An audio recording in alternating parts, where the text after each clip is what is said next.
वंशी विभूषितकरान् नवनीरदाभात् पीताम्बरात् अरुणबिम्बफलादरुष्ठात् पूर्णेन्दुसुन्दरमुखात् अरविन्दनेत्रात्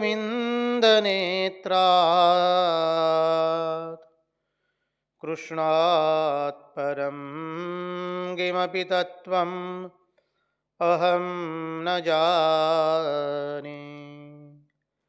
कृष्णात् परं किमपि तत्त्वम् अहं न जाने। स्वस्ति श्रीगणेशाय नमः। श्रीसरस्वत्यै नमः। श्रीगुरुभ्यो नमः। वक्रतुण्डमहाकाय सूर्यकोटिसमप्रभ निर्विघ्नं कुरु मे देव सर्वकार्येषु सर्वदा। नारायणं नमस्कृत्य नरं चैव नरोत्तमं देवीं सरस्वतीं व्यास ततो जयमुदीरयेत्। नमस्ते शारदे देवी सरस्वती मतिप्रदे वसत्वं मम जिह्वाग्रे सर्वविद्याप्रदा भव। गुरुर्ब्रह्मा गुरुर्विष्णु गुरुर्देवो महेश्वरः गुरुर्साक्षात् परब्रह्म तस्मै श्रीगुरवे नमः।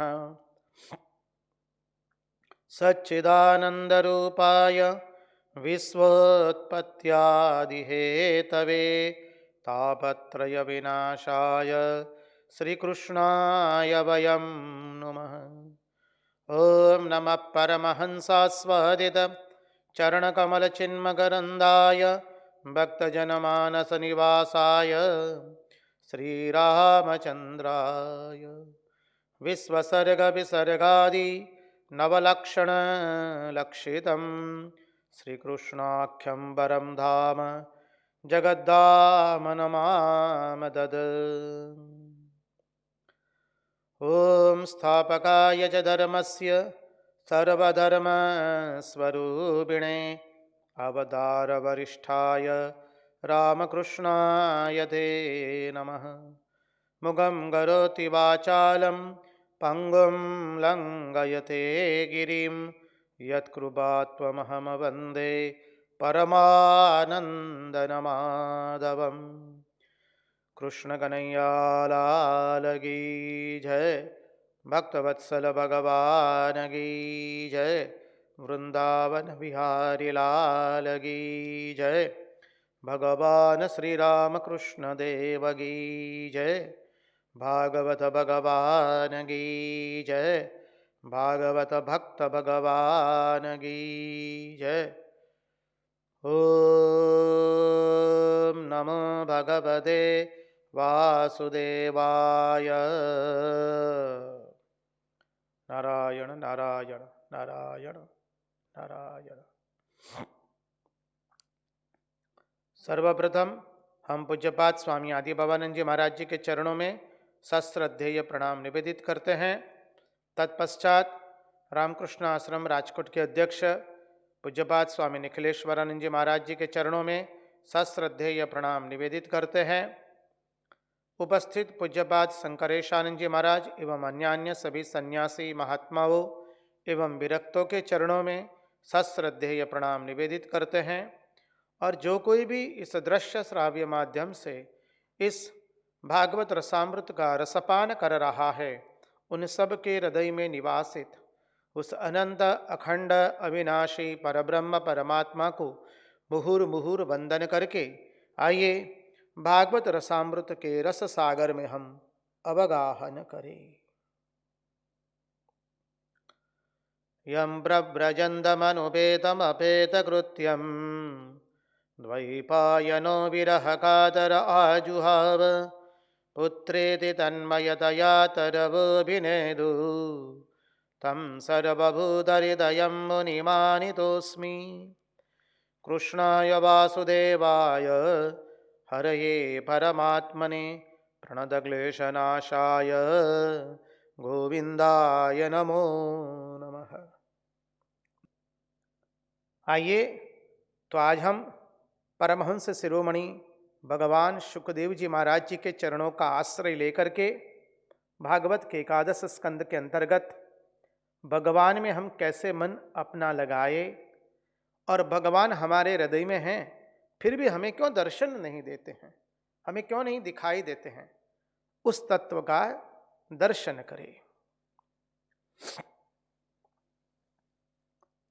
भगवान कहते हैं मत कथा श्रवणे श्रद्धा मदनुध्यान उद्धव, मदनुध्यानम उद्धव। उद्धव, मेरी कथा के श्रवण में श्रद्धा करना। भवानी शंकरौ वंदे श्रद्धा विश्वास रूपिणौ। मेरी कथा के ऊपर श्रद्धा करना।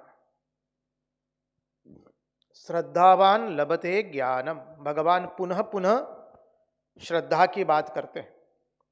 पहले श्रद्धा आती है, तत्पश्चात विश्वास आता है। जब श्रद्धा जगेगी तो उस व्यक्ति, उस ग्रंथ की बात को हम अक्षरशः हमारे जीवन में परिवर्तित करेंगे विश्वास के साथ। हाँ, इन्होंने ये बात कही है, श्रीमद् भागवत महापुराण में ये बात आई है। अरे महात्मा ने बात कही है, परमहंस शिरोमणि भगवान शुकदेव जी महाराज के श्रीमुख से ये बात निकली है, भगवान वेदव्यास के मुख से निकली है। अरे नारायण जी ने स्वयं कहा है। तो इस तरह से पहले श्रद्धा आती है, श्रद्धा के फलस्वरूप फिर उस ग्रंथ, उस महात्मा, उस व्यक्ति पर हमें विश्वास बैठता है। तो भगवान की कथा कर्ण के माध्यम से हमारे हृदय में प्रवेश करती है। भगवान आंख के रास्ते हमारे हृदय में इतने नहीं आते हैं जितने कर्ण के रास्ते से आते हैं। देखिए, हमारे हृदय में संसार भी आंख के रास्ते घुसा है, लेकिन उतना नहीं घुसा है जितना कर्ण के रास्ते से घुसा है। मान लीजिए कोई व्यक्ति है, उसकी हमने प्रशंसा सुनी, अब उस व्यक्ति की सतत हम प्रशंसा सुन रहे हैं, उस व्यक्ति का वर्णन सुन रहे हैं, तो क्या हुआ, जब वह व्यक्ति सामने आती तो पूछना नहीं पड़ता कि यह यही व्यक्ति है क्या? बोले इसके बारे में हमने सुना है, जो सुना है उससे ठीक मेल बैठ रहा है इस व्यक्ति का। तो बोले वो व्यक्ति कैसी है? अरे बोले व्यक्ति थोड़ी ना है। तो बोले कौन है? अरे मानव के रूप में साक्षात वह नारायण है। बोले क्या सुना था तुमने उसके बारे में? बरहापीडम नटवर वपू कर्णयो कर्णिकारम बिभ्रद्वास कनककपिशं वैजयन्तीं च माला रन्ध्रावेणुरदरसुदया पूरयन् गोपवृन्दै वृन्दारण्यं स्वपदरमणं प्राविशत् गीतकीर्ति।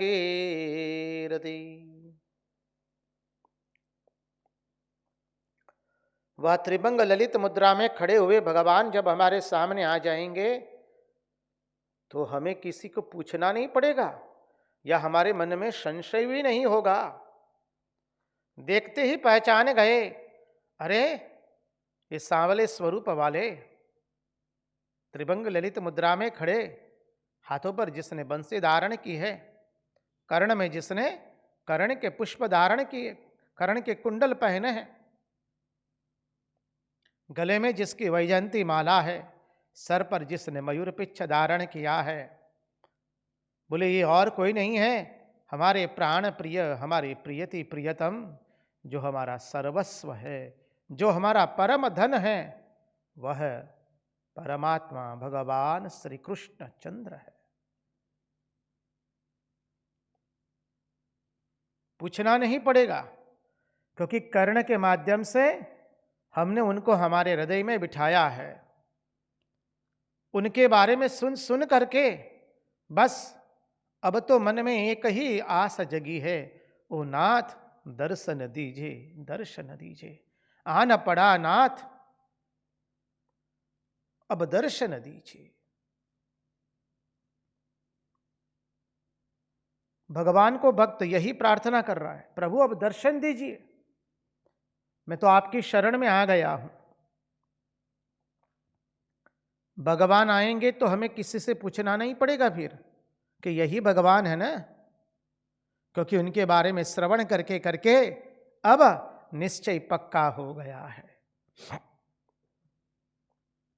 लेकिन श्रवण नहीं किया है और किसी महात्मा के संग बैठे हैं, और महात्मा ने यदि दिखा दिया देखो ये भगवान है, तो हम मानने वाले नहीं हैं, हम उसका स्वीकार नहीं करेंगे, हमें श्रद्धा नहीं होगी, हमें विश्वास नहीं होगा। महात्मा ने दिखा दिया देखो ये भगवान है, हम मानने वाले नहीं हैं। देखिए श्री रामकृष्ण देव को कितने लोग समझ पाए थे कि यह अवतार है। स्वामी विवेकानंद और दूसरे कोई होंगे? क्यों? जो दक्षिणेश्वर के अंदर में कर्मचारी गण रहते थे इतने साल से श्री रामकृष्ण देव के संग में, वो तो उनको केवल एक पागल पुजारी के रूप में देखते थे। वो लोग तो उनको केवल हाँ एक ब्राह्मण है, निरक्षर पुजारी है, माँ काली का वही उसी रूप में देखते थे, इससे अधिक कोई रूप में नहीं देखते थे। क्यों? क्योंकि उनके बारे में सुना नहीं है और भगवान की उनके ऊपर कृपा भी नहीं हुई है। केवल सीधा आंख से देखा तो मानने में नहीं आवेगा कि यह अवतार है। बोले उसके बारे में पहले सुनो, सुनोगे तो श्रद्धा जगेगी, श्रद्धा जगेगी तो विश्वास आएगा, तत्पश्चात बस बोले यही है जिसकी हम आराधना कर रहे थे, जिसके दर्शन के लिए हम इतने लालायित थे, वो तो यही है हमारे श्याम सुंदर। जितने भक्त आए हैं उन्होंने ठाकुर के बारे में कहीं सुना, कहीं पढ़ा, और भगवान की कृपा हुई उनके ऊपर में। बिना भगवान की कृपा तो कोई भगवान के पास आ ही नहीं सकता है। ये जीव का सामर्थ्य नहीं है कि जीव स्वयं भगवान की शरण में जा सके। वो तो भगवान जीव को इस अज्ञान अंधकार रूपी संसार में से हाथ पकड़ करके अपने चरणों में रख देते हैं। हम सब लोग जो ये विगत 218 दिन से श्रीमद् भागवत का श्रवण कर रहे हैं, वो क्या हमारी इच्छा से हो रहा है? कतई नहीं, वो तो भगवान की इच्छा है पूर्ण रूप से, वरना ये संभव नहीं हो सकता है। तो देखिए भगवान के बारे में पहले सुनना पड़ेगा, सुन करके श्रद्धा जगेगी, श्रद्धा के बाद विश्वास आवेगा, और जब विश्वास आवेगा तब भगवान के दर्शन होंगे। तो भगवान सुखदेव जी यहां हमें समझाते हैं कि देखो आंख से देखी हुई चीज के बारे में ऐसा विश्वास होना बहुत बड़ा कठिन है कि ये भगवान है, लेकिन कान से सुने हुए पदार्थ के बारे में यह भगवान है ऐसा विश्वास होना स्वाभाविक है, आसान हो जाता है।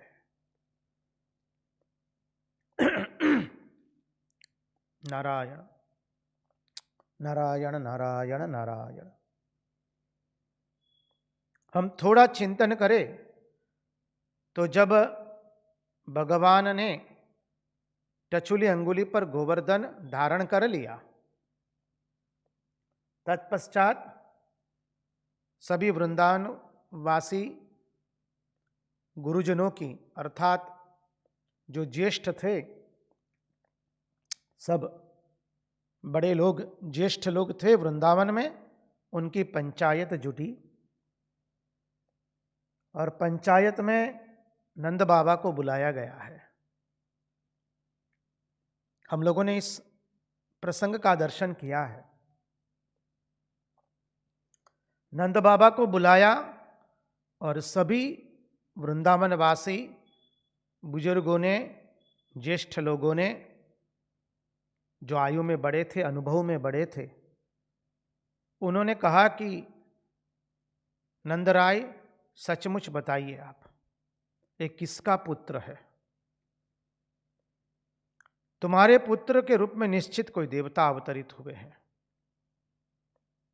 ये मनुष्य कर सकता नहीं है 7 दिन तक लगातार अपनी टचुली अंगुली पर इतने बड़ी गोवर्धन को कोई धारण नहीं कर सकता है।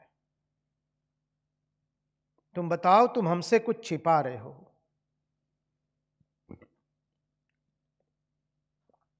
नंद बाबा ने कहा, आप सच मानिए, ये पुत्र मेरा ही है, मेरे सिवा और किसी का पुत्र नहीं है। हां, उसके अंदर में एक अलौकिक शक्ति है।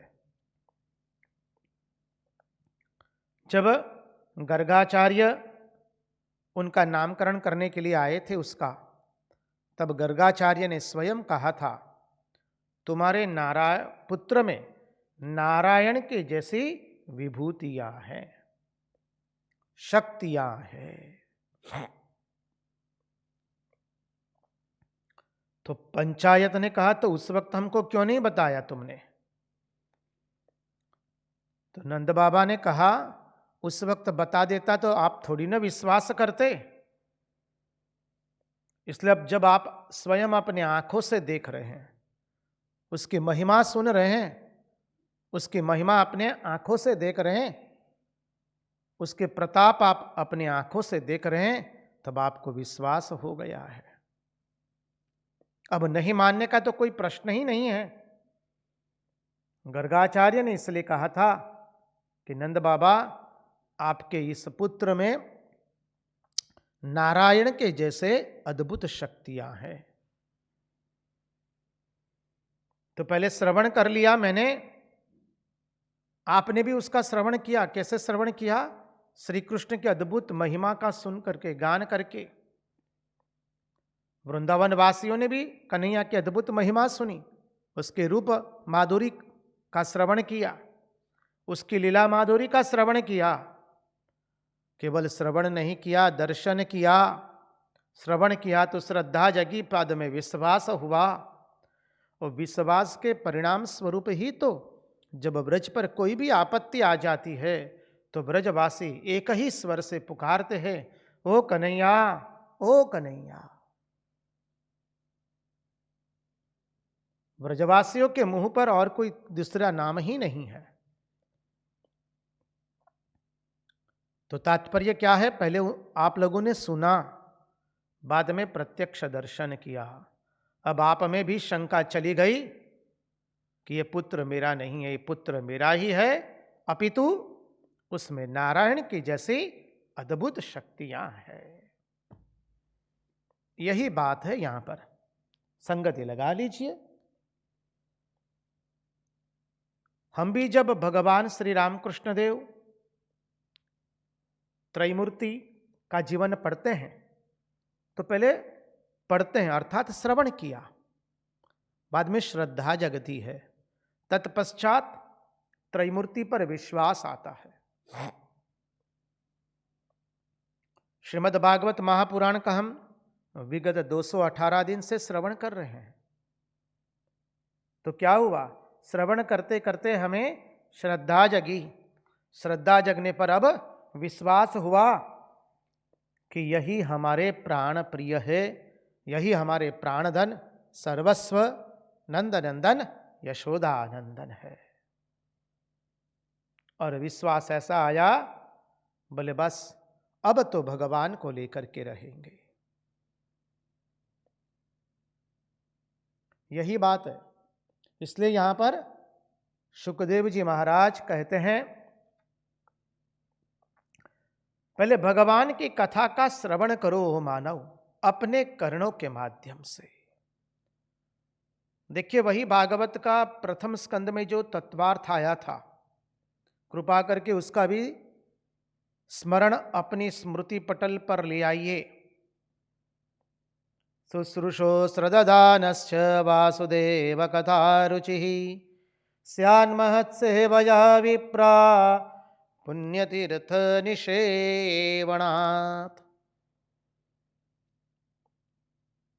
बोले तीर्थों में जाकर पहले क्या करना चाहिए, महापुरुषों का पास से महापुरुषों का सत्संग करना चाहिए। सत्संग करने से क्या होगा, श्रद्धा जगेगी। बोले तीर्थ क्या है, बोले महाराज केदार बद्री 4 धाम तो बहुत दूर है और तो 6 महीने ही खुले रहते हैं, 6 महीने तो बंद रहते हैं। बोले वृंदावन भी दूर है। बोले वृंदावन तीर्थ नहीं है, वृंदावन तो भगवान का हृदय है, भगवान का घर है। वाराणसी भी दूर पड़ती है। तो बोले जहां महात्मा लोग रहते वही स्थान तीर्थ बन जाता है। जो कोई भी आश्रम में आप देखें कि महात्मा लोग साधन भजन करते हैं, उपासना करते हैं, भगवान नामस्मरण करते हैं, वह आश्रम वह जगह साक्षात तीर्थ बन जाती है।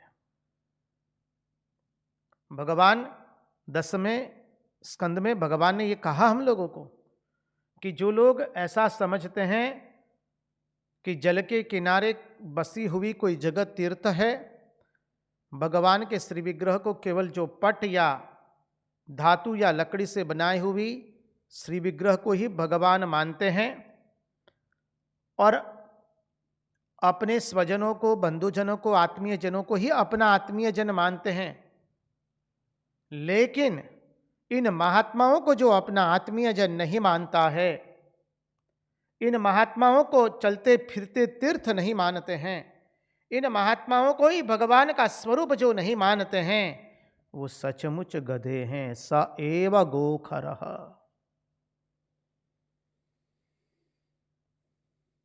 भगवान स्पष्ट कहते हैं।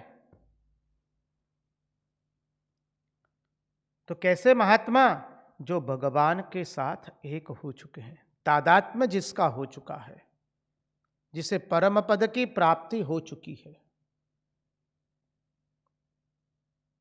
यहां पर यही कह रहे, इसलिए कहा शुश्रूषो श्रददानश्च वासुदेव कथा रुचि। महात्माओं का संग करके भगवान की कथा सुनो। शुश्रूषो श्रददानश्च वासुदेव कथा रुचि स्यान्महत्सेवया विप्रा पुण्यतीर्थ निषेवणात्। इसलिए कहा कथा के वचन पर श्रद्धा करो और मदनुध्यानम उद्धव, प्रेम पूर्वक भगवान का ध्यान करना। देखिए, भगवान का ध्यान करना अत्यंत आवश्यक होता है। जब हमारी बाह्य पूजा पूर्ण हो जाए तत्पश्चात हम ध्यान का अभ्यास करें। जिन जिन लोगों ने गुरु प्रदत्त मंत्र लिया है, जिनको अपने गुरु ने जो सिखाया है, ध्यान की पद्धति, जप करने की पद्धति, मंत्र बताया है, उन सभी साधकों को केवल गुरु प्रदत्त मंत्र और गुरु की बताई हुई पद्धति से ही ध्यान करना होता है। उसमें तनिक भी कहीं छेड़छाड़ नहीं करनी है, कोई चंतुपात करना नहीं है। शास्त्र में, भागवत में भी आगे आवेगा कि भगवान का ध्यान कैसे करना। आप सुन लेंगे और उस ध्यान पद्धति के पूर्व उसका थोड़ा चिंतन कर लेंगे तो आपके गुरु ने जो पद्धति बताई है ध्यान करने की, उस पद्धति से ध्यान करने में सुविधा हो जाएगी। इसलिए श्री रामकृष्ण देव कहते हैं, आप अपने इष्ट का चिंतन करने से पहले यहां का चिंतन कर लीजिए। अपने शरीर की ओर इंगित करके कहते हैं।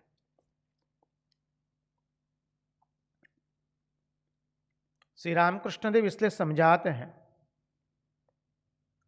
तुम यहां का चिंतन कर लोगे तो तुम्हारा मन एकाग्र तुरंत हो जाएगा। श्री रामकृष्ण देव कहते हैं।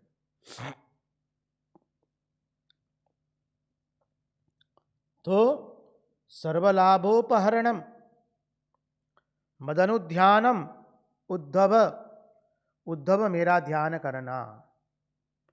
शांताकारं भुजगशयनं पद्मनाभं सुरेशं विश्वाधारं गगनसदृशं मेघवर्णं शुभांगं लक्ष्मीकान्तं कमलनयनं योगिभिर्ध्यानगम्यं वन्दे विष्णुं भवभयहरं सर्वलोकैकनाथं। बोले प्रेम पूर्वक मेरा ध्यान करना। फिर सर्वलाभोपहरणम, जो कुछ अपने लिए हैं लाए हैं, जो कुछ सामान हम अपने लिए लाए हैं, उस सब को भगवान को अर्पण कर दो। हमें जो कुछ मिला है वो सब भगवान के सामने ले जाकर के हमें अर्पित करना है। देखिए, देवी के बारे में तो यहां तक कह दिया, अष्टमी एवं चतुर्दशी को सब कुछ देवी को अर्पण कर देना चाहिए। जो भी आप लाए हैं देवी के सामने रख दो, देवी को अर्पण कर दो और कहो कि मां ये सब कुछ तुम्हारा ही है, हम तुम्हारे हैं और आप हमारे हैं। और फिर यह भाव करना है कि मैया देवी अपने हाथ से उठा उठा करके वह सब चीजें हमको दे रही है। लो, अब क्या हो गया? बोले मां का प्रसाद हो गया, देवी का प्रसाद हो गया। इसी प्रकार अपना सब भगवान को हम अर्पण कर दे। अपना शरीर हम भगवान को अर्पण कर दे, अपना मन भगवान को अर्पण करे, अपनी बुद्धि भगवान को अर्पण करे, अपना चित्त भगवान को अर्पण करे, अपना अहंकार भगवान को अर्पण करे।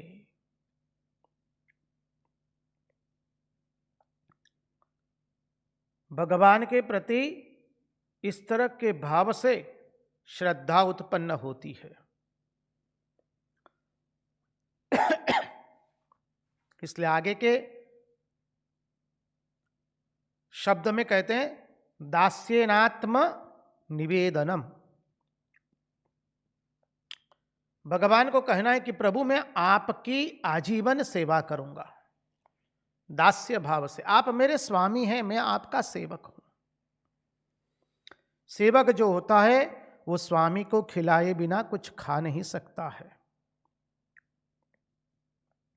सेवक का नियम है भगवान पहले हमारे स्वामी खा ले, तत्पश्चात ही हम खाएंगे।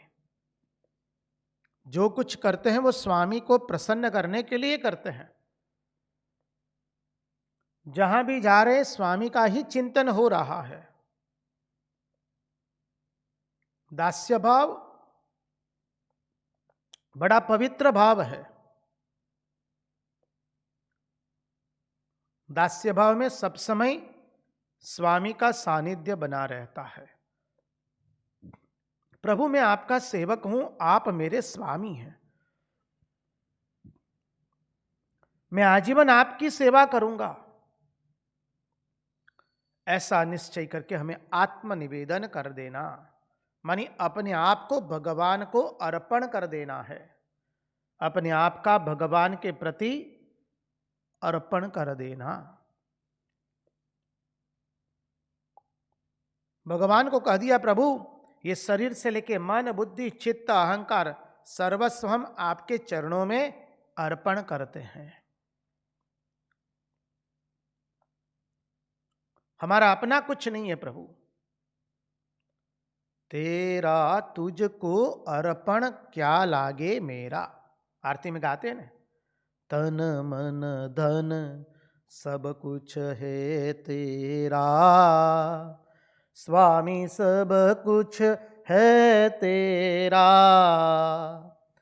तेरा तुझको अर्पण, तेरा तुझको अर्पण क्या लागे मेरा। ओम जय जगदीश हरे, जय जगदीश हरे, स्वामी जय जगदीश हरे। भगवान को सेवक कहता है, प्रभु हमारे पास प्रेम नहीं है, आपको प्रेम करने के लिए हमारे पास प्रेम नहीं है। प्रभु जब आप प्रेम देंगे ने तभी हम आपको प्रेम कर पाएंगे, तो कृपा करके हमें प्रेम का दान कीजिए।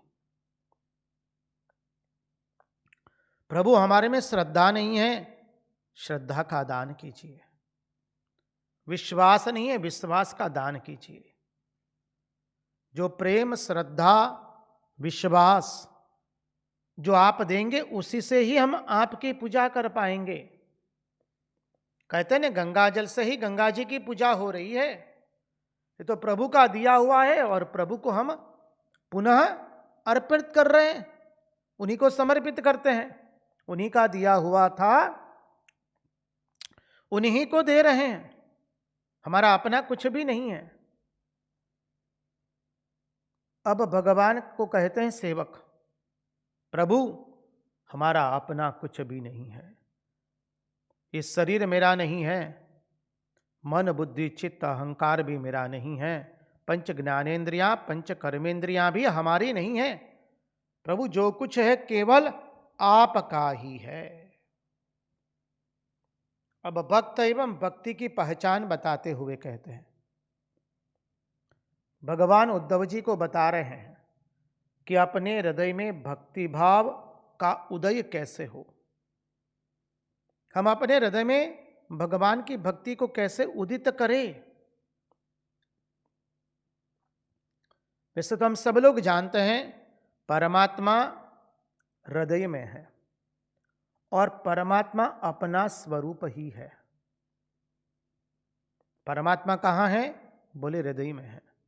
सभी आचार्यों ने एक स्वर से घोषणा करते हुए कहा कि देखो परमात्मा और कहीं नहीं है, परमात्मा अपने हृदय में है। द्वैतवादी हो, विशिष्टाद्वैतवादी हो, शुद्धाद्वैतवादी हो या अद्वैतवादी हो, आप कोई भी वादी हो, सभी आचार्यों ने एक स्वर से कहा है कि परमात्मा हृदय में होता है, परमात्मा हृदय में है। बोले हम यह भी जानते हैं और मानते हैं कि जिसको हम लोग मैं बोलते हैं, मैं बोलते हैं ना मैं, तो बोले जिसको हम लोग मैं बोलते हैं और जिसको यह बोलते हैं अहम एवं इदम, इदम माने यह, शरीर को हम इदम कहते हैं। इदम तू शरीरम कौन्तेय क्षेत्रमित्यभिधीयते। इस शरीर मैं नहीं हूं। हम क्या बोलते हैं? शरीर क्यों इदम बोलते हैं। यह शरीर है, यह हाथ है, यह नासिका है, यह नेत्र है, यह कर्ण है, यह चाम है, यह जिह्वा है, यह मुख है इत्यादि। इदम शरीरम तु कौन्तेय, इदम बोले हम यह भी मानते हैं कि इदम के रूप में जो कुछ भी है और अहम के रूप में मानी मैं जो कुछ भी है, ये दोनों ईश्वर का ही स्वरूप है। इदम, इदम मानिए जगत, इस शरीर, इदम और अहम दोनों किसका स्वरूप है? बोले परमात्मा का ही स्वरूप है। परमात्मा के अतिरिक्त और कुछ भी नहीं है। अहम के रूप में भी परमात्मा दिखाई दे रहा है और इदम के रूप में भी परमात्मा दिखाई दे रहा है। हमने महावाक्य के सहारे इस सिद्धांत को देखा था। महावाक्य है तत्वमसि। तत्वमसि महावाक्य है। 4 महावाक्य दिए हैं भगवत पाद ने। तत्वमसि, प्रज्ञानम ब्रह्म, अहम ब्रह्मास्मि एवं अयम आत्मा ब्रह्म। तो पहला है तत्वमसि को देखें हम लोग। तो तत्वमसि क्या है? तत्वमसि वाक्य को संधि विच्छेद करेंगे। तत् जोड़ त्वम जोड़ असि बराबर तत्वमसि। तत् मानी ब्रह्मपद वाच्यार्थ, त्वम मानी अहम पद वाच्यार्थ। जो ब्रह्म है वही मैं हूं और जो मैं हूं वही ब्रह्म है। Thou art that. तत्वमसि, उस श्वेत के तो तत्वमसि। तो अहम के रूप में भी परमात्मा है, इदम के रूप में भी परमात्मा है। अर्थात परमात्मा के अतिरिक्त और कोई है ही नहीं। बोले तो प्रश्न होता है कि परईश्वर ही अत्र तत्र सर्वत्र है, ईश्वर के अतिरिक्त और कोई है ही नहीं, तो यह ईश्वर हमें दिखता क्यों नहीं है? अनुभव में क्यों नहीं आता है? जब अत्र तत्र सर्वत्र ईश्वर ही है तो ये ईश्वर हमें अनुभव में क्यों नहीं आता है? यह ईश्वर हमें दिखता क्यों नहीं है? तो महात्मा लोग उत्तर देते, बोले हम पहचानते नहीं है इसलिए दिखाई नहीं दे रहा है जी, अनुभव में नहीं आ रहा है जी। चूंकि हम उस ईश्वर को पहचानते नहीं हैं। बोले पहचानते क्यों नहीं है? हमें पहचानना तो चाहिए। तो बोले पहचानते क्यों नहीं है? बोले देखो मानव, तुम ईश्वर को पहचानते नहीं हो, वो कैसे पता चलेगा? तुम दूसरी चीजों को पहचानने में लग गए हो।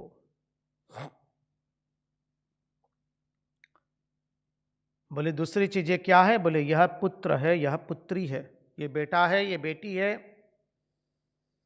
यह भार्या है, यह पति है, यह हमारे रिश्ते नातेदार है, ये संबंधी है, प्रियजन है, आत्मीयजन है, ये चीजें हमारी है, ये शरीर मैं हूं। बस इसको हम पहचानने में लग गए। घर में जब 10-12 चीज हो तो एक चीज पर मन केंद्रित करना, मन अटक जाए तो वो चीज दिखाई पड़ती नहीं है। जब 10-12 चीज है और एक चीज पर नजर अटक जाए तो क्या होगा? बाकी की चीजें हमें दिखाई पड़ती नहीं हैं। घर में अनेकों चीज रखी है आपने, एक चीज पर मन अटक गया तो बाकी की अन्य चीजों पर आपका मन जाएगा नहीं। कहीं गए हैं, किसी एक व्यक्ति पर आपका मन अटक गया, उस सभागार के अंदर में 200 आदमी बैठे हुए या 50 आदमी हैं, एक व्यक्ति पर मन अटक गया तो दूसरे दिखाई देंगे नहीं। ठीक बोले उसी तरह से हमारा मन, वो मानव, हमारा मन इस संसार में छोटी छोटी चीजों में अटक गया है। छोटी छोटी चीजों में अटक गया है। पद, प्रतिष्ठा, ख्याति, विख्याति, संपत्ति, संबंधी, स्नेहीजन, प्रियजन, आत्मीयजन, वस्तु, विषय एवं व्यक्ति, ये तीनों में अटक गया है। परिणाम स्वरूप हमें परमात्मा दिखाई देता नहीं है। तो बोले अब ये परमात्मा दिखाई नहीं देता, उसका कारण क्या है?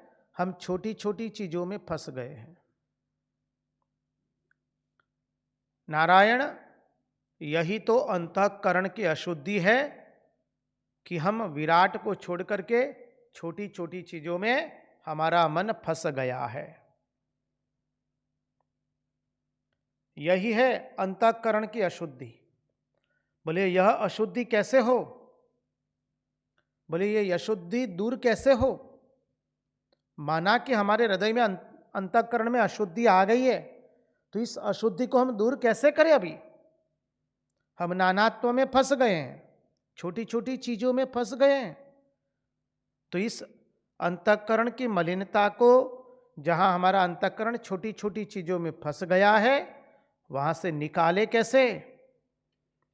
बोले बारंबार पुनः पुनः प्रेम से उसी परमात्मा का चिंतन करो। कौन से परमात्मा का? वही परमात्मा करारविंदे न पदारविंदम मुखारविंदे विनवेशयन्तम वटस्य भद्रस्य पुडेशयानं बालं मुकुन्दं मनसा स्मरामि। ये तो प्रलय के समय का स्वरूप बताया गया।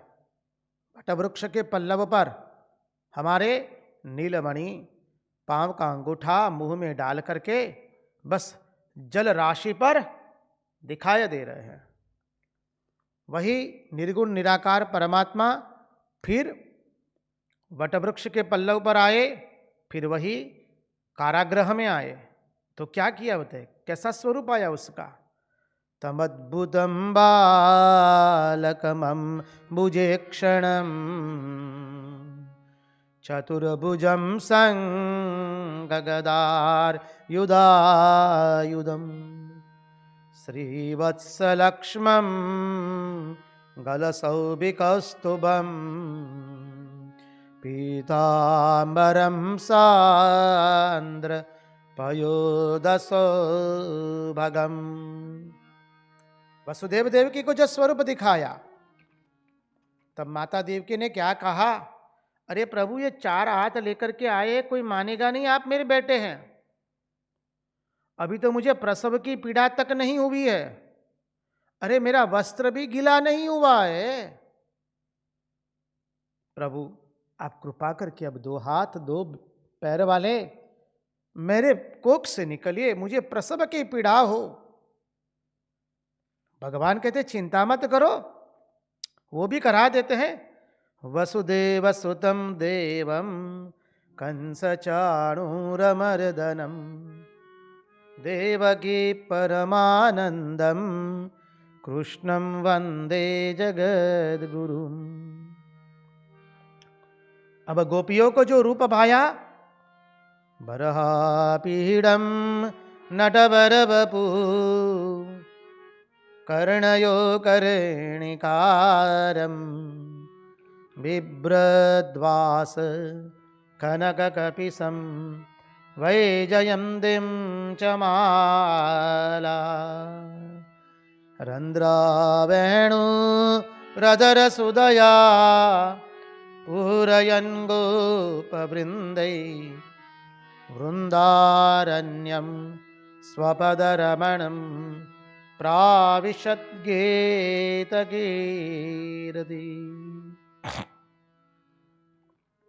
बोले अच्छा, आपके भगवान के इतने इतने रूप हैं? अरे सुनो जी नारायण, हमारे भगवान के इतने रूप नहीं है केवल। तो बोले कितने रूप है?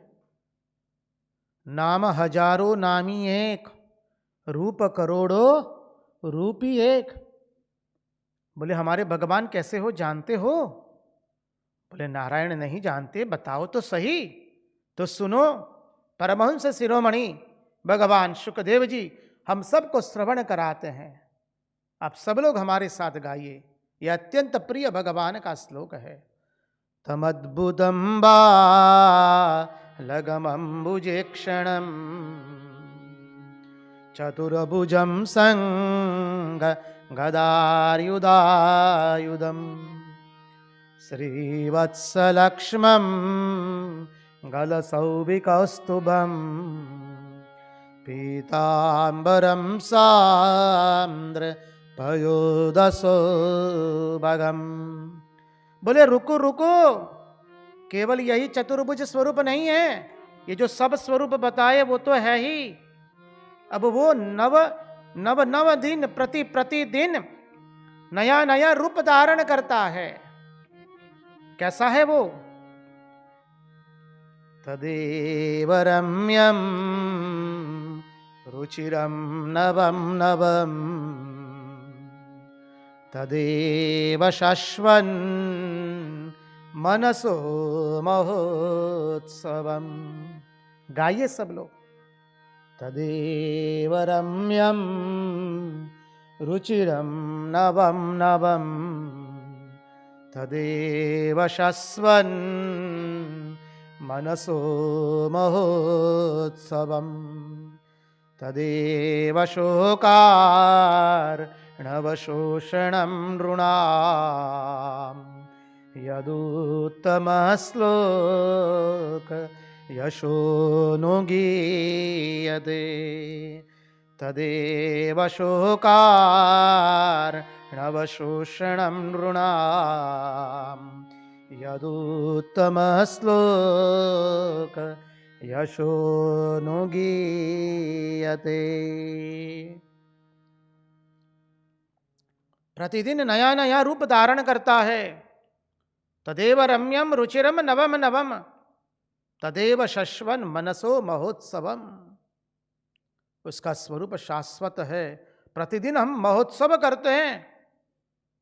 तदेव शोकार्णवशोषणम नृणाम, अरे मनुष्य का शोक हरण कर लेता है वो, मनुष्य को आनंद प्रदान करता है। यदुत्तम श्लोक यशोनुगीयते, अरे उसका यश का गान करके करके मनुष्य पुलकित हो जाता है, आनंदित हो जाता है। अरे नेत्रों में से अश्रुधाराएं बहती है, उनके लीला माधुरी, रूप माधुरी और वेणु माधुरी का श्रवण करने से। ये हमारे प्रभु ऐसे हैं, नित नित नया नया रूप धारण करते हैं और भक्तों को आनंद प्रदान करते हैं। इसलिए कहा, वो मानव, तुम इतने सुंदर सुंदर रूप को छोड़ करके संसार की ऐसी छोटी छोटी में चीजों में तुमने अपने मन को परोके रख दिया। अरे हीरा को छोड़ करके, हीरा को कूड़ेदान में डाल करके तुमने पत्थरों को अपने पास रख लिया। अरे नारायण, ये तूने कहां की समझदारी की? नारायण जरा सुध बुध लाओ तुम स्वयं में। ये बुद्धिमानी का कार्य नहीं किया, तुम फंस गए, संपत्ति में फंस गए, नाम यश कीर्ति पद प्रतिष्ठा में फंस गए, लोगों की वाह वाह प्राप्त करने में फंस गए, प्रियजनों, आत्मीय जनों, बंधुजनों, स्वजनों, उन सब में फंस गए। इस भुवन मोहिनी माया में तुम फंस गए। अरे नारायण, तुम्हारी क्या दुर्दशा हो गई? हीरा का त्याग करके तुमने पत्थरों को अपना बना लिया। तुम दूसरी चीजों को पहचानने में लगे हुए हो, इसलिए उनको पहचान नहीं पाते हो। अरे सब चीजों को छोड़ो, एकमात्र श्री कृष्ण का ही स्मरण करते रहो। बोले कैसे स्मरण करे? अरे बोले आओ ना, महात्मा लोगों ने तो सिखाया हमको। बोले तनिक बताओ तो नारायण। सुखावसाने इदमेव सारम, सुख में सार वस्तु यही है। सुखावसाने इदमेव सारम दुःखावसाने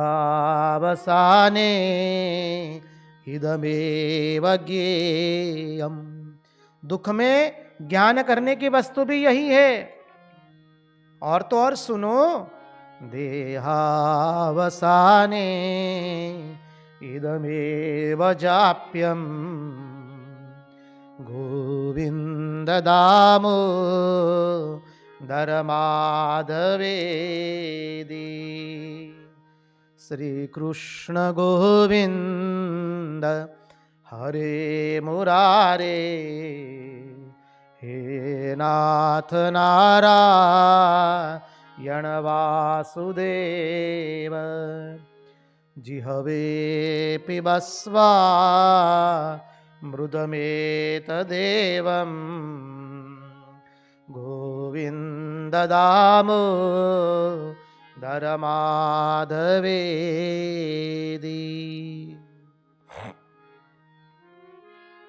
बोले प्रतिपल यही याद करने की वस्तु है।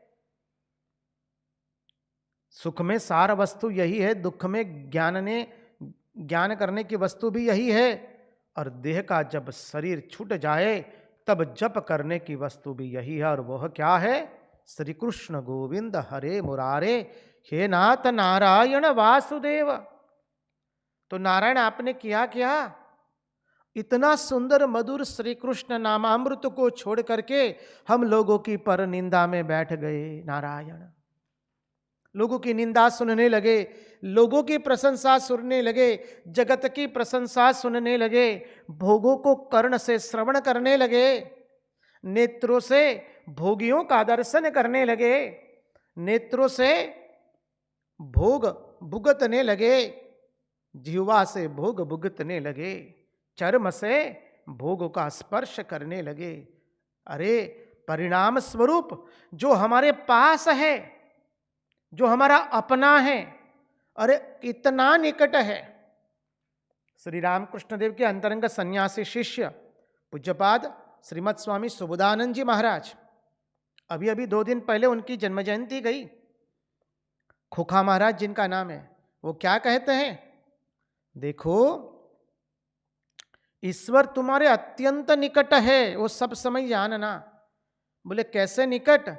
यदि तुम कहीं मार्ग पर चल रहे हो तो तुम्हारा साथी तुम्हारे साथ चल रहा है, तो साथी बहुत दूर है, उससे भी अत्यंत करीब रूप से ईश्वर तुम्हारे पास है।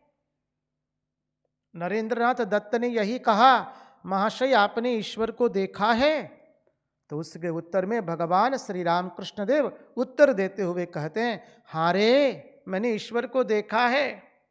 तुझे जिस तरह से देख रहा हूं उसी तरह से, अरे उससे भी बहुत करीब रूप से मैंने ईश्वर को देखा है। तो जो हमारे अत्यंत करीब है, निकट है, उसका हमने त्याग कर दिया और दूसरों को अपना बना लिया। बताइए कहां से होगा?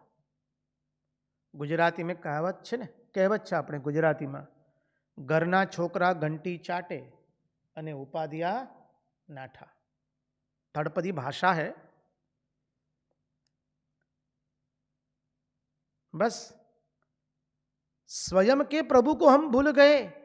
स्वयं का जो रिश्तेदार है, नातेदार है, प्रियजन है, आत्मीय जन है, स्वजन है, उसको हमने दूर कर दिया, और जो नहीं थे अपने उसका स्वीकार कर लिया। बोले नारायण कितनी बड़ी गलती की है।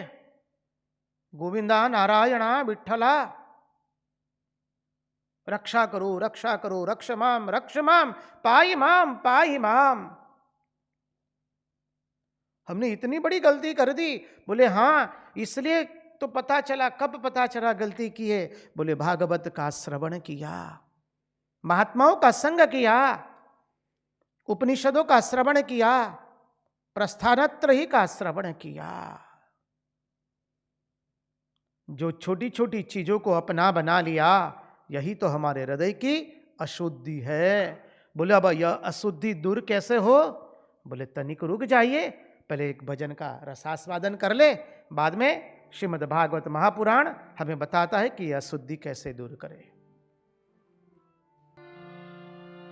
खम्मा मारा नंद जी नलाल मोरली क्या रे वगाड़ी।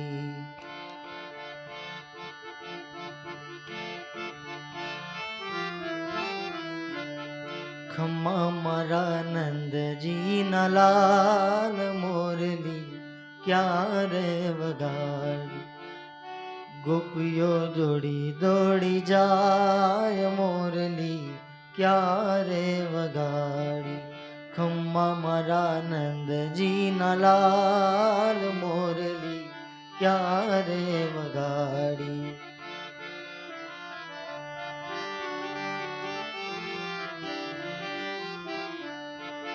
હું રે સૂતી થી મારા શયન ભુવનમાં।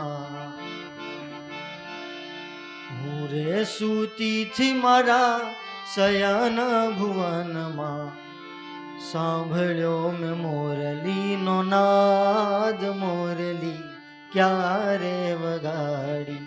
ખમ્મા મારા નંદજીના લાલ મોરલી ક્યાં રે વગાડી।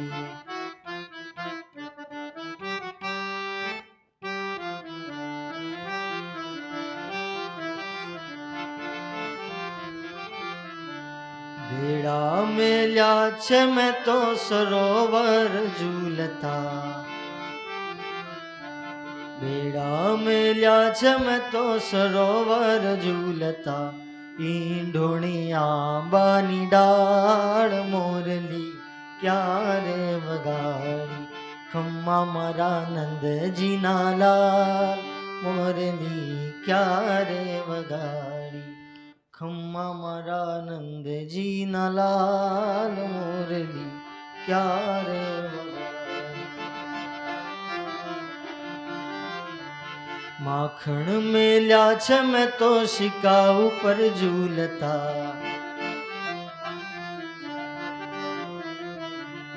माखण मेल्या छे मैं तो शिका ऊपर झूलता। माखण मींदड़ा खाय मोरली क्या रे वगाड़ी। खम्मा मारा नंदजीना लाल मोरली क्या रे वगाड़ी।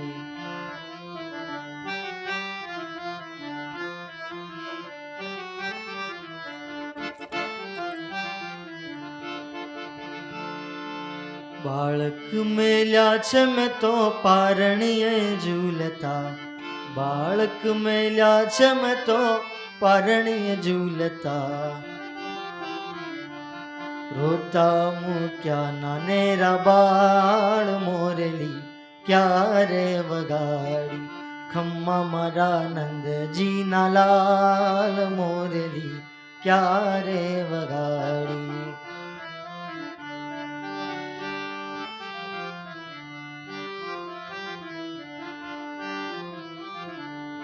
आंधण मुक्या छे मैं तो चूल्हा ऊपर झूलता। आंधण मुक्या छे मैं तो चूल्हा ऊपर झूलता। आंधणिया उभराई जाय मोरली क्या रे वगाड़ी। खम्मा मारा नंदजीना लाल मोरली क्या रे वगाड़ी।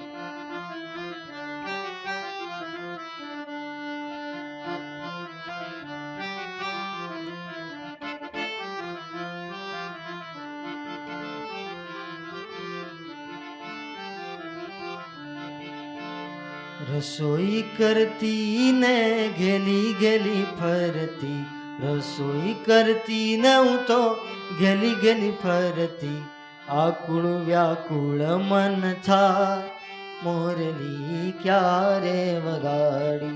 खम्मा मारा नंदजीना लाल मोरली क्या रे वगाड़ी।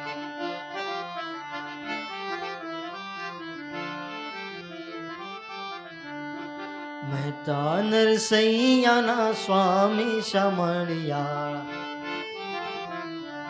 મહેતા મહેતા નરસૈયાના સ્વામી શામળિયા, મહેતા નરસૈયાના સ્વામી શામળિયા, મહેતા નરસૈયાના સ્વામી શામળિયા. વાલે હો મારા વાલે, મારે વાલે રમાડ્યા રે રાસ, મોરલી ક્યારે વગાડી. ખમ્મા મારા નંદજીના લાલ, મોરલી ક્યારે વગાડી. ખમ્મા મારા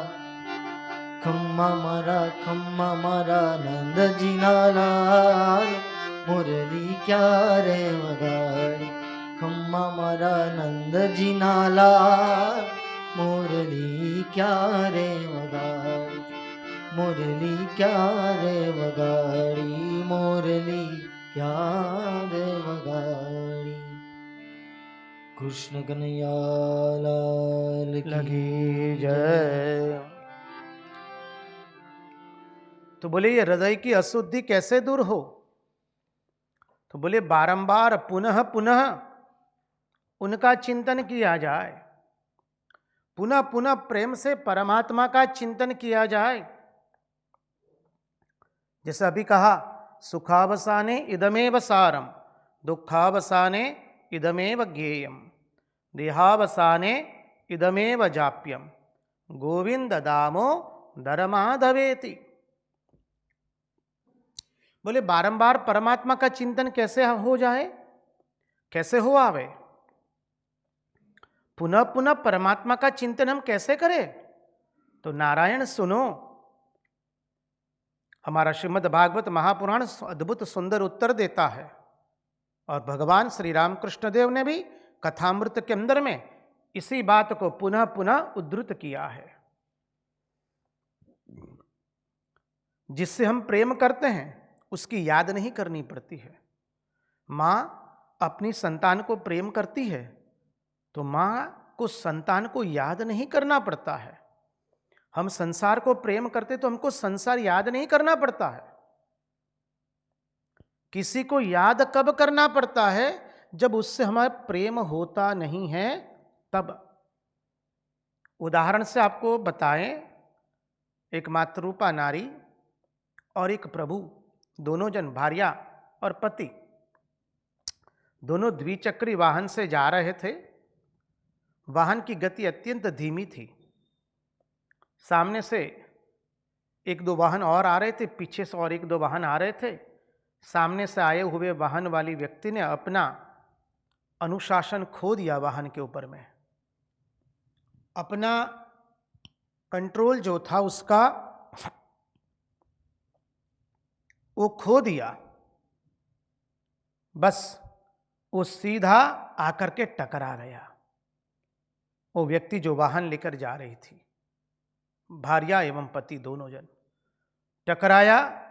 दोनों नीचे गिरे, द्विचक्री वाहन से, स्कूटर पर से नीचे गिर गए। मातरूपा नारी नीचे गिरती है, उसको लगाए सर में। एक ही रट लगी है उसके मन में, मैं मेरे बच्चों को घर में बंद करके आई हूं, उनका क्या होगा? देखिए, प्रेम है। प्रेम है तो क्या हुआ? उसकी याद नहीं करनी पड़ी है। स्वयं को इतनी ईजा हुई है, स्वयं को इतने घाव लगे हैं, फिर भी स्वयं की कोई चिंता नहीं हो रही है। चिंता किसकी हो रही है? मैं मेरी दोनों नन्ही सी गुड़ियाओं को घर में बंद करके आई हूं, उन गुड़ियाओं का क्या होगा? मेरी बेटियों का क्या होगा?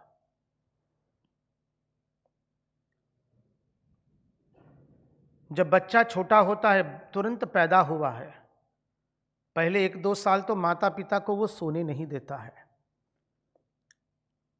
बच्चे को बड़ा करने में कितना कष्ट है। हमने तो जब दूसरों को देखा, हम हाथ जोड़ दिए। माता पिता धन्य है। ये अपने बस की बात नहीं है। माता पिता दिन रात जगते हैं उसके लिए। क्यों? क्योंकि बच्चों को, संतान को प्रेम करते हैं। बस उसी तरह से हम भगवान के लिए जिए, उसी तरह से रात भर भगवान के लिए जगे, उसी तरह से भगवान के प्रति जब वो प्रेम हो जाए तो हमारा कुछ भी हो जाए, चाहे न हमारी नींद हो, न रात की नींद हो, न दिन का चैन हो, क्योंकि प्रति पल प्रति श्वास वही भगवान नाम स्मरण चल रहा है। किस लिए चल रहा है? क्योंकि भगवान से प्रेम हो चुका है। एक सामान्य मनुष्य से माता पिता प्रेम करते हैं संतान से, तो उसको बड़ा करने के लिए 1-2 साल तो उनको रात में जैसे नींद नहीं है, एक मनुष्य के लिए इतना जग सकते हैं, तो परमात्मा जो हमारा अत्यंत निकट है, अत्यंत निकट, और जो हमारा अपना है, जो अविज्ञात है, इसलिए तो विष्णु सहस्रनाम कहता है अविज्ञाता सहस्रांशुर्विधाता कृतलक्षण गभस्ति नेमि सत्वस्थ सिंहो भूत महेश्वर।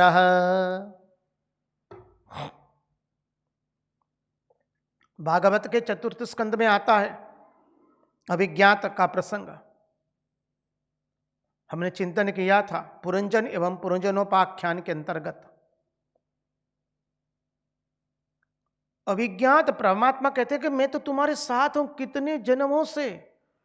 मां शारदा देवी इसी सिद्धांत से कहती है, बेटा तुमको तुम्हारी इस जन्म की गर्भवती मां ने केवल इस जन्म के लिए उसके कोख में वहन किया है, मैं तो तुम्हें जन्मों जन्म से मेरे कोख में वहन करती आई हूं। संगति लगा लीजिए मां की एक एक उक्ति की श्रीमद् भागवत के अद्भुत वचनों के साथ। कहीं कोई असंगति नहीं बैठे कि सब संगति, परमात्मा, अवतार, शास्त्र एक ही बात कहते हैं, भिन्न बात कभी नहीं कहेंगे। इसलिए तो मां ने कहा बेटा तुमको जिसने जन्म दिया तो उस तो केवल तुमको इस जन्म में अपने गर्भ में धारण करके आई है, मैं तो तुम्हें जन्मों जन्म से मेरे कोख में वहन करके आई हूं। बेटा तुम्हारी असली मां तो मैं ही हूं, मां शारदा कहती है।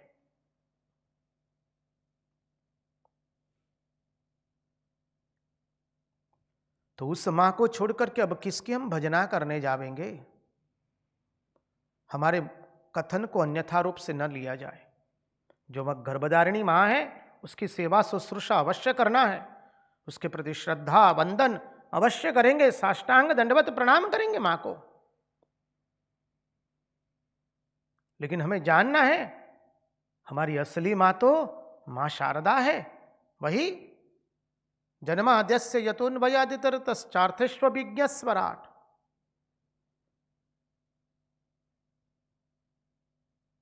वही तो यहां पर यही बात पुनः पुनः कहा गया है, पुनः पुनः भगवान का स्मरण करो। बोले उसी का नाम भक्ति है। जब पुनः पुनः स्मरण हुआ आवेगा, कैसा स्मरण? सुखावसाने इदमेव सारम, दुःखावसाने इदमेव ज्ञेयम्, देहावसाने इदमेव जाप्यम, गोविंद दामोदर माधवेदी।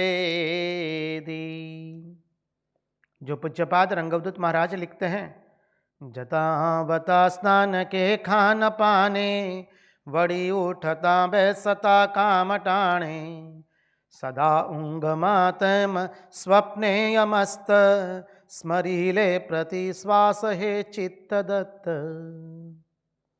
वृथा शास्त्र ने शास्त्र कूटा विमारे, वड़ी स्नान ने ध्यान योगादियारे, अरे वावकुवादिहा प्राणवित्त, स्मरीले प्रति श्वास हे चित्त दत्त।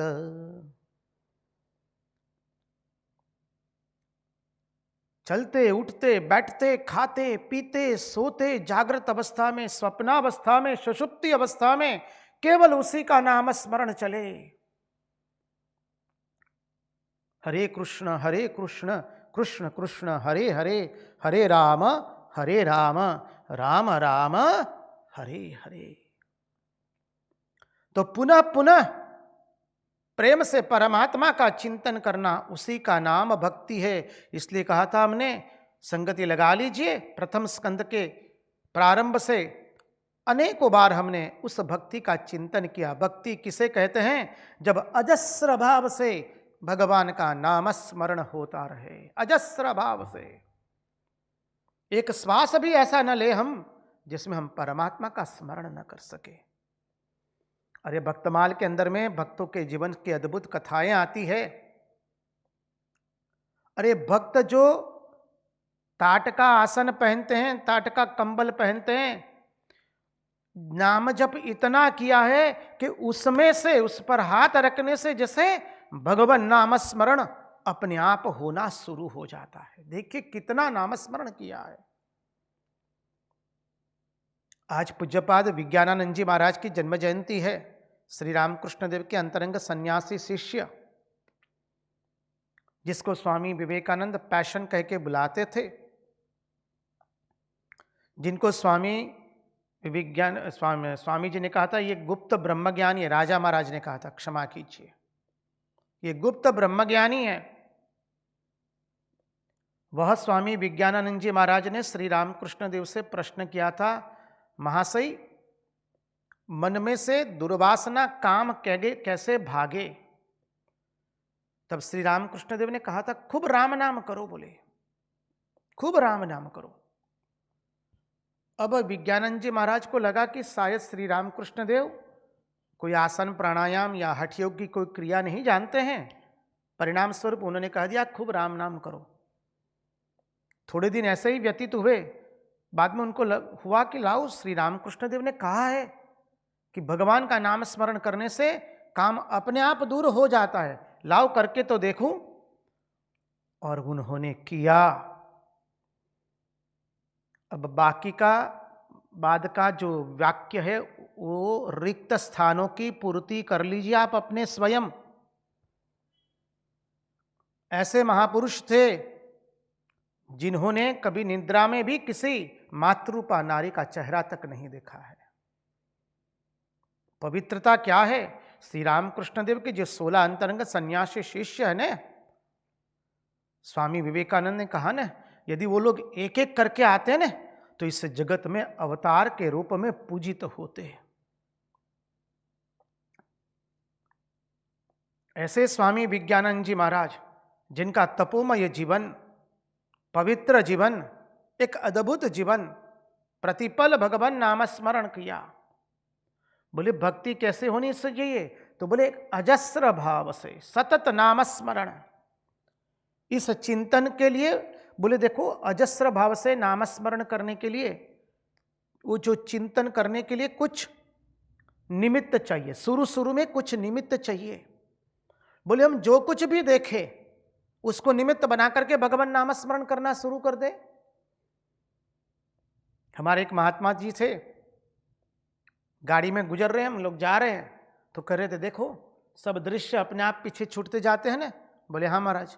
बोले ठाकुर की कौन सी उक्ति है बताओ? बोले इसके साथ में ये दृश्य चल रहा है और हम उसको देख रहे। बोले संसार ऐसा ही है, अपने आप को आत्मा के रूप में देखो और ये दृश्य रूपी संसार चल रहा है।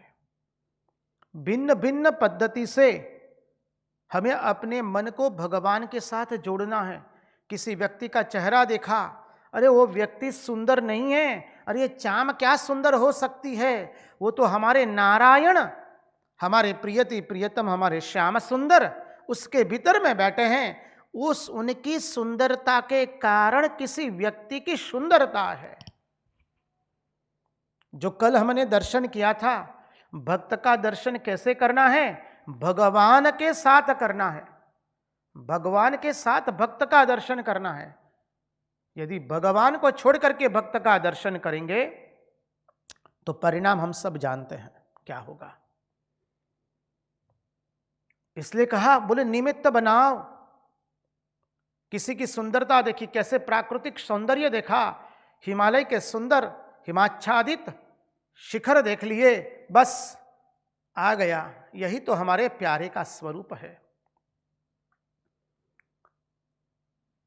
कहीं से भी अपने आप को निमित्त बना देना चाहिए। देखो, जैसे किसी की दी हुई चीज जब हम उपयोग में लेते हैं तो जिसने वो वस्तु हमें दी है उसकी याद हमें आ जाती है तुरंत कि हां, यह चीज उसने दी है। इसी प्रकार भगवान को याद करने के लिए कोई चीजें रख लीजिए। संसार में जिस चीज में हमारी ममता जुड़ जाती है उसकी याद आती है। संसार में व्यक्तियों से हमारी ममता जुड़ी है, वस्तु से हमारी ममता जुड़ी है, स्थान से हमारी ममता जुड़ी है। जिससे प्रेम होता है उसकी याद आती है, और जिसके लिए हम काम करते हैं ना उसकी याद आती है। बाबूजी सारा दिन परिश्रम करते हैं, किस लिए? बोले मेरे बच्चों को अच्छी तरह से मैं शिक्षा दे पाऊं। तो बाबूजी जिसके लिए काम करते हैं उनकी याद आती है। बाबूजी सब समय याद रखते हैं मेरे बच्चों के लिए मैं काम कर रहा हूं। माँ रसोई बनाती है, गृह का सब कार्य करती है, काम करती है, किसके लिए काम कर रही है? बोले मेरे बच्चों के लिए, मेरे पतिदेव के लिए। तो उनकी याद बनी रहती है। हम जिसके लिए व्यय करते हैं, अर्थ का खर्च करते हैं, पैसा खर्च करते हैं, उसकी याद आती रहती है।